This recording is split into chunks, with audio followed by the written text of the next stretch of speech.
Ladies and gentlemen, I just wanted to tell you thank you so kindly for allowing me to be here this Friday afternoon. And again, it's Friday afternoon when it's snowing and we need to pick up our kids and get home. It's not snowing right now, don't be scared. But the things that I want to talk about just ever so briefly are just a few things about leadership and risk management. Okay? Leadership and risk management. Okay? And I will tell you so you will know that I'm very skilled at public speaking. I want to let you know that I will be employing today the 5 B's. I will be employing today the 5 B's. And in case you were wondering what are the 5 B's, it is be brief, brother, be brief. So let's get into this. The first thing you need to know about leadership, you have to set in your mind that you want to be one.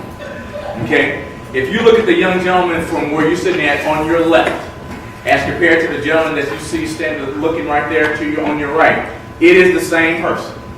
Now, granted, there's 40 years difference between the two photos, but the thing to note about this photo is ask yourself the following question. Which one of these photos is the most important one? That. Tell me why. Tell me why the one on the left is. That's where all the things. Don't forget where you came from. That's exactly right. You know why? I never forget, no matter how many times I get in front of people, that I'm still a snag-a-tooth person. And it keeps me humble at everything that I do. But at the same time, I'm just a young boy from Malton, Arkansas, who's had so many opportunities, and I still have miles upon miles to go. My mother started dressing me up in, shirt and ties when I was an early boy, and I knew when I got older that's what I wanted to do. I didn't know exactly what I wanted to do. I just wanted to make sure that I had at least like a shirt and tie. And we started from there. So when it talks about leadership, it has to start with you. Whatever it is that's in your mind's eye, if it starts today or if it started 20 years ago, it doesn't matter. The journey starts again and all over. And again, compliment yourselves for being here, because ask yourself the following question. How many people you know right now, right this very second, need and want to be here? Right. Okay? So, in the beginning, you got to believe that you can get there. My topic was GPS leadership. Is anyone here familiar with what a GPS system is? A GPS system is one of those things and one of those devices that you have in your vehicle that tells you where you are when you are driving. Okay? A global position system is what they call it. But for here, for leadership, it is growth, protection, and service. Today, I want to talk about how do you grow leadership? How do you grow your leadership? I'm glad you asked. The first point that I have up there is value. And when I say that word value, what exactly does that mean? I'm going to tell you exactly what value is. When you're growing leadership, it is knowing what you have in addition to what you said you're good at. It is in addition that's not on the resume. It's in addition to how you get paid. What do you have of value? The way I really break this down to a lot of college students when I speak around the country is the following. If you just go out here and get paid on what you have been trained on, you will shortchange yourself for the rest of your life. If you only get paid on what you are trained on, instead of what your skills are, the good Lord blesses us with probably 3 to 4 or 5 skills. He just gives it to you. Now, in the old school where I grew up, they call that grace. He just gives that to you. The question is, do you know what that is? And oh, by the way, who told you that once you went to college, or when you got married, or when you had kids, or when you went to work, that you should grind all that down to just what somebody tells you to do? Who told you that? You have to know what your value is. And oh, by the way, they're not going to tell you. And who is they? Friends, family, workers, and oh, by the way, friends, family, workers, they will know what your value is. You know why? Because they will tend to ask you questions about things you just like to give away. that you just give away. Preach. Now, I'm not telling you that everything that you have, you got to charge for it. However, I am saying that you want to make sure folks pay attention. Like, look, this don't come for free. And you want to make sure that there's a certain value for the time that you give to people. Okay? Now, don't be snotty like I used to be or be accused of things of that nature, but no, there's a certain value to my time. And because of that, and because I've been in banking as long as I have, there's a value that comes with the money that comes along with that. Let us move forward. Volunteering. Again, if the only way that you are known on your resume or known in the community is based on what you do at work, you have shortchanged yourself in a very competitive global environment. Now, I grew up in Russellville, Arkansas, and back in those days, back in the late 80s, we used to say, the only person I have to compete with is somebody from Yale County, Arkansas. I got them beat all day long because we went to bed school there in Russellville, but something changed. All of a sudden, I found myself in competition with people from Fort Smith, folks from Fayetteville, folks from Tulsa, folks from Dallas trying to get back in, folks from Memphis trying to move back in with grandma, and next thing I know, it's not the same people I'm in competition with. And guess what? They got more skills than I do. But guess what? They didn't tell me this either. Because I volunteered, I allowed my skills to be seen outside of my employment. You remember when I sit there and told you just a few minutes ago, you got 4 or 5 skills just on tap? All you got to do is tap in 1 or 2 of them and volunteer and let it come from the heart. Let it come from the heart what it is that you are truly valued, that you are emotionally invested in. Be it the Cancer Society, the United Negro College Fund, Stand, helping new Americans come into the country. Whatever it is your heart's desire, volunteer that others may know your talent outside of your work. Okay? And I promise you, it's the best time that you will ever invest in yourself and your career. The other thing is, and number 3, and for a lot of young people, if I have anybody in here under the age of 30, please pay attention to what I'm getting ready to say. I didn't say nothing about the King's English. I didn't say nothing about talking right. I said verbalize. If I can't understand the terminology. You know what I'm saying? You feel it? You got it, right? No, I don't. I don't mean to be rude, but I don't. And oh, by the way, the way I put my thoughts together is not the same way you put your thoughts together. Guess what? Just like when I used to have girlfriends back then before I got married, we had misunderstandings. So to avoid misunderstandings, verbalize and communicate what it is that you are trying to do. Let me tell you something about being what they call assertive and aggressive out here in life. Those are the ones that tend to get there. Now, I know a lot of us grow up with, you need to be tactful. You have to wait your time. Everything has a certain sense of order.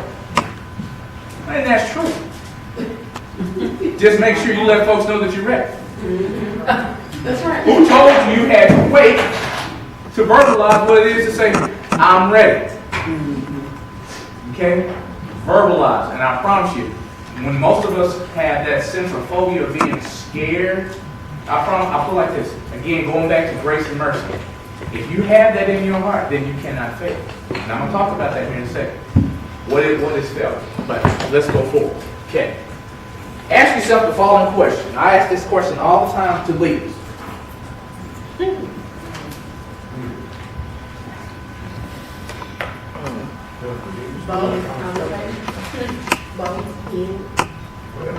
Y'all look at me like I'm the Riddler, so let's try it from the top.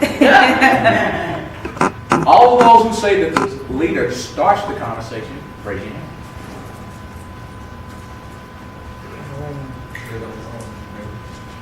All those who say that the leader ends the conversation, raise your hand.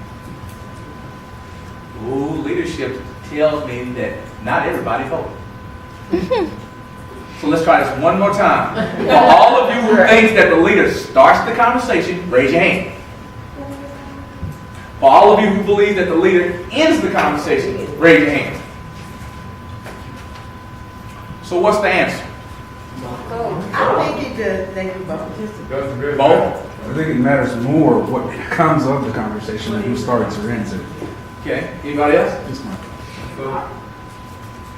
Both, okay. Yes, ma'am, anything else? I was gonna say, a good leader can listen as well as direct. So it's kind of both. Okay. Yes, Yes, I think the leader should be the one that's listening rather than doing the talking. okay.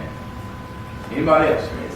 Yes, ma'am. Based off the incident that shows, I really just feel like a leader starts the conversation because sometimes you're not really, initially, I might not start the conversation. Other people might be talking about what I'm doing that actually starts the conversation. So that's why I see it that I feel like a leader just starts it. Leaders know how to facilitate those folks that create great following. A lot of times, because we see a lot of things on TV that we really shouldn't be paying attention to, make us believe that the person that talks the loudest is the leader. That the person that has the most Twitter followers is the leader. That person that has the most likes on Facebook is the leader. And it is so far from the point. It is the point. Can you take a conversation that has dropped dead and get it going? Can you take an argument and turn that whole conversation around? Can you develop money, policy, or procedures from a conversation that is a call of action? That's leadership. And that's conversation. As a leader, you have to know how to do all of the above. Okay? But let's go forward. Protecting your leadership is so vitally important. When I talk about protecting leadership, what do you mean? Well, I'm glad you asked. As you see up there, I have what they call a SWOT analysis. And of course, everyone is familiar with what a SWOT analysis is: strengths, weaknesses, opportunities, and threats. Okay? So let's talk about that just briefly. When I talk about brand, now that word brand is talked about all the time now because it's like a nouveau word, and everybody says, "Here's my brand. Here I wear a certain funky sock, or I wear my hair a certain way, or I sit." I don't do it by design, but because of my old ways back in the day, fellas, help me here. That's one of the things that I used to do. And for a lot of ladies that recognize you because you are a nice, articulate man, they want to know immediately that you're. I'm like, no one's looking at me that close. Yes, they are. So I've had to learn when I talk, make sure I use both my hands. But that's valuable feedback. Now I think I was cheating myself because I always want to keep that little bit of value out there. But guess what? I lose value when I do that. And I never knew that because y'all never told me. But then when I got told, I'm like, oh, transparency. It is the key. So the point being with that, make sure you have good friends, good associates, good associations that allow you to hear things just like I just told you. And I thought I was being on the slide. Who's looking at me so close because I'm talking? They're looking at my. He's going to take his hand out. Bam. So I say that to be funny, but to make the same point, transparency. Because if you don't say it, someone else is going to say it for you. All right. So be out in front of your own story. Protecting your leadership. And how do you protect it? Okay. Education, innovation, and feedback. You just heard me talk about feedback. When I talk about education, education is not always in the classroom. Education is not always in the classroom. Okay. Now, not only is not education not always in the classroom, sometimes education is not only in your collective experience that you have right here. Sometimes education is the solitude and the quiet of you reading books, books on leadership, books on finance, books on anything that you deem necessary for you to continue to improve. Okay, that is constant improvement. In Japanese, they call it kaizen, and that's constant improvement. What are you doing completely on your own to improve your game? Okay, that's education. And oh, by the way, now I'm an old school. I love athletics. Now, because I grew up playing basketball, when I was in college, we used to have to watch film. Now, given what we do for a living, most of us are not being followed with a television camera and things of that nature. So we can't watch film of how we got out of our car, how we move, how we walk, all that kind of stuff to know what we need to assess. However, I will challenge you just one thing. Start recording in your mind every little small thing that you do and replay it back at the end of the night. And you'll see some of the mistakes, flaws, and good things that you did do. Okay? I will give you one about me because I have to be very transparent. I have dry skin. Right? Ooh, why are you getting all hurt? Didn't I just tell y'all I'm public speaking, I'm in front of people a lot? Guess what happens when you have dry skin and you have cold days like this and you might forget your gloves because you can't look back? Ooh, let me tell y'all about a brother that gets ashy. No matter what you say, if you are ashy, that's, man, that brother got all that going on. He can't even get some jerky. You think I want to be the butt of the joke? No. So, I say all that to say the point. Constantly play things in your mind so you don't get caught on the small things. Okay? Fellas, I'll even get one that used to get me in trouble all the time. Because I used to play sports all the time, I used to like wearing my socks that kind of just went down to my ankles, right? I call them old man. I used to just kind of do it. So when I sat down, you would see all this layer of skin out here. Ladies, tell me y'all don't pay attention when a man sits down with a nice pair of shoes. Now, why do I say all that? Again, I'm not saying you have to be preoccupied in all that you do, but when you get to a level of professionalism, everybody else is looking at you. Because I'm trying to figure out how can I get you out of my way. Because you are trying to do something that I'm trying to get to that's a bigger check, a bigger office, a bigger car, more love, whatever you want to call it. Somehow I want you to excuse yourself out of the way, but if I have to tap you on the shoulder. But you got to know what you got going on that allows you to be as confident to sit there and make that statement. Okay? So constantly review the things that you're doing. And then lastly, innovation. One of my favorite movies was a couple of years ago. It was called The Devil's Advocate. That don't mean I'm the devil, but it's just there was a scene in the movie where my boy Al Pacino tells Keanu Reeves, and they'll never see you coming. They'll never see you coming. The point about that I love so much is you have to be innovative in the game. Okay? You have to always know what is this new that's out there that can get you out there. What can you do that hasn't been done yet that others may follow? Okay? I don't know what that might be for you, but you don't necessarily have to do the same thing that everybody else does. I will give you an example of this one. I used to think I want to make sure all the old heads know who I am. So they will always put me in position to be a leader. Can I tell you how not wrong it is? Can I tell you when my leadership really started happening? When I divorced myself from that model and started talking to younger people who were more creative than I was and definitely knew more than what those older folks did. And oh, by the way, they taught me new things on how to get places and how to put myself out there and enhance my brand. I'm like, wow, I didn't know you do stuff like that. They're like, yeah, how come you didn't know that? I'm like, Next thing I know, guess what happens? All those old heads I have been like, sucking up to and all that, and they start to see the innovation I have. Guess what happens? Parks, can you show me how to do that? Yeah. I can show you that. And the reason how I was able to do that is because I was innovative, and all of a sudden I went back this way instead of always looking that way. Remember, vision is 360 degrees. Innovation, 360 degrees. Don't be limited, or what they call tunnel vision. Don't be limited with your tunnel vision. Okay? Share leadership. This is the S part of it. Leadership collaboration. No matter what you know, you have to collaborate with other people. Vertically and horizontally. Okay? Inside your industry and outside of your industry. You have to know that leadership seeks other leaders out. And oh, by the way, leaders love sharing their creative and their ideas so they can get good feedback. You know you're around good people when they say, hey, I want to run something past you. Tell me what you think. If you have not heard that recently, you're not around the people that you should be. Okay? The second point, customer-centric focus. No matter what you do, even if you have clients or if you don't have clients, if you don't treat clients or people or everybody else I'm thinking about as the same level of respect from the high end to the low. Customer centric. Yes, ma'am. Yes, sir. How are you? What can I do for you? Man, I read the paper this morning. Man, I can't believe I stopped did that. It is so good to see you. I noticed that you spent this or whatever it might be. You are talking to them like they own the place. Like they own your attention. When was the last time you just gave somebody some attention, that quote unquote they didn't see coming? They didn't see coming.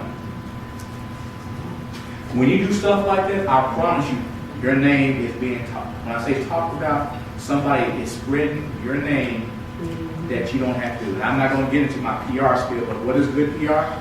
Good PR is when someone says something good about you and you don't have to do it.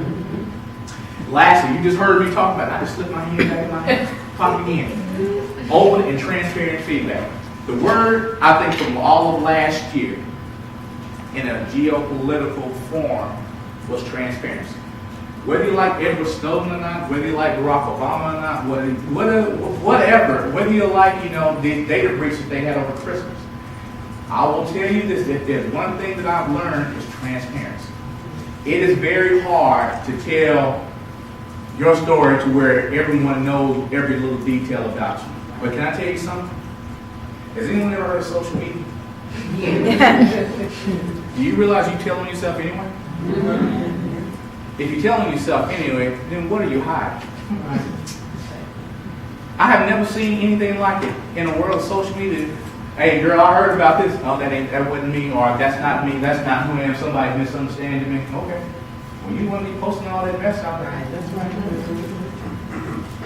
There is power in transparency.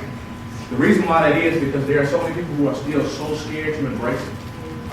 For those of us that do, people flock to you. Now, does that mean you got to tell all the intimate details of your life? No. But if you start with this one premise, all of us are flawed individuals, I just prefer to tell you mine. Because you're going to find out anyway, that boy sticks his left hand in his pocket all the time trying to be slick. I'm just going to get you to the point. Okay? Now, you may see me out one day, and all of a sudden, hey, Mr. Parks, you guys, yeah, you got it. My point being is, guess what that did? That started a conversation. And sometimes it's being a leader, you remember we talked about the conversation a few minutes ago? Does it start or end the conversation? When people take joy in speaking to you, that's leadership. Because they value what you are and they value what you do. Okay? That's GPS. But let's get into the part I want to talk about that is the reason, partly the reason why I'm here.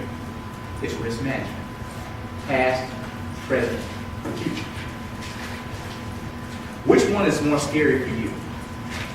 If I ask you to apply for a new job, which one are you most scared about? Letting someone see your credit score or your transcript?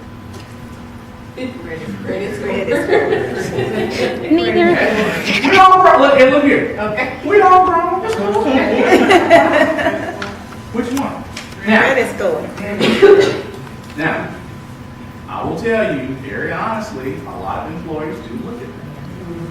And there was a time in my life before, we got things right-sided in the Parks household, that may have kept me from a couple of opportunities. I hate student loans. I hate student loans. I hate student loans. I hate student loans. But we made it over. Yeah. Took care of that. The point being, when I'm trying to say about transparency, hit it head on. Because again, we're going to find out anyway. There's nothing to be ashamed of because again, did I just say a few minutes ago we're all flawed? Some people's going to be their credit score, some people's going to be their transcript. In other words, they shouldn't even qualify for the position. You don't know what someone else, how they're going to be disqualified.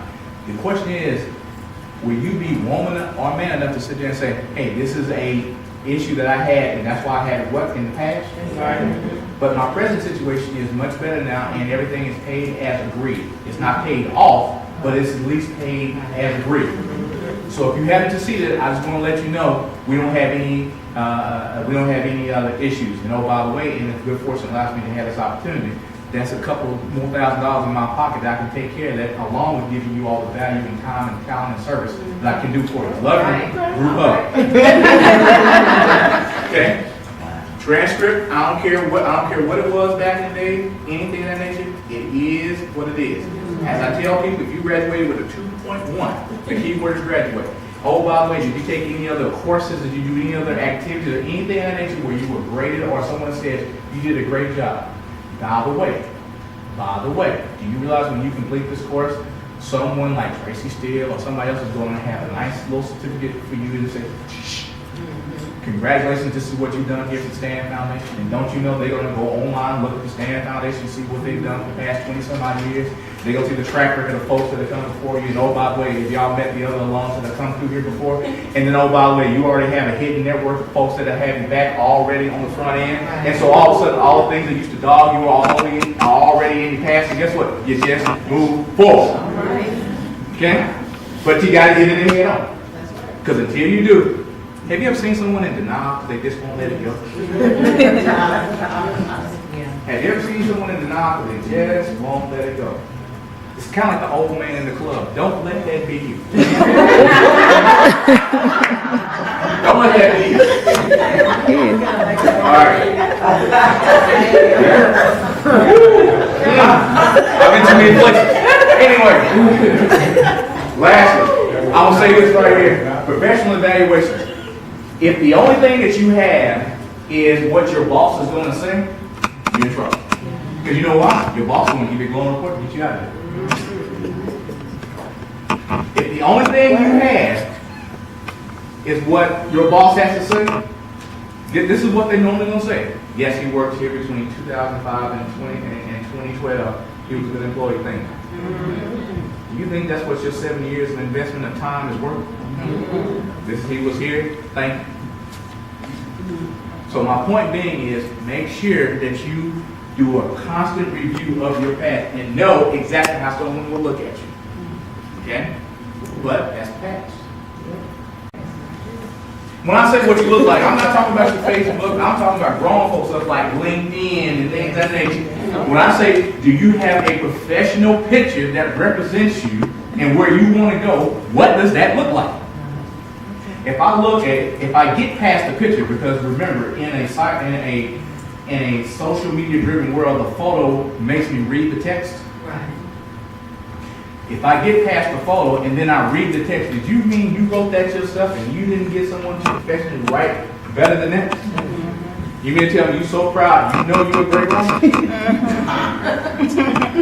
You mean to tell me you are that good that you were a journalism major, writing about yourself in 6th grade language with a glamour shot?